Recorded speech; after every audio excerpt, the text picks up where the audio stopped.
Rotary club of Amravati mid town द्वारा माधवबाग साईनगर अमरावती एवं युवा स्वाभिमान पार्टी के सहयोग से आषाढ़ी एकादशी के पावन अवसर पर जिजाऊ भवन साईनगर अमरावती में निःशुल्क स्वास्थ्य जांच एवं रक्त जांच शिविर का आयोजन किया गया। इस जनहितैषी पहल में विशेषज्ञ डॉक्टरों की टीम ने आमजन को स्वास्थ्य परामर्श एवं जांच सेवाएं प्रदान की। महालक्ष्मी पैथोलॉजी लैब द्वारा मुफ्त रक्त जांच सुविधा उपलब्ध कराई गई। हरिना फाउंडेशन अमरावती ने शिविर के सफल संचालन में महत्वपूर्ण योगदान दिया। नेत्रदान के प्रति जागरूकता के लिए चंद्रकांत पोपट एवं मुकेश लोहिया द्वारा मार्गदर्शन सत्र आयोजित किया गया। शिविर में उपस्थित नागरिकों को मुफ्त दवाओं का वितरण भी किया गया। कुल मिलाकर लगभग 112 से अधिक लोगों ने इस शिविर का लाभ उठाया। रोटरी क्लब ऑफ अमरावती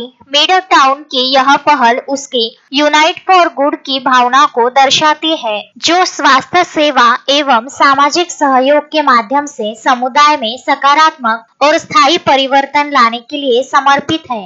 समाचार संकलन अशोक भाई जोशी।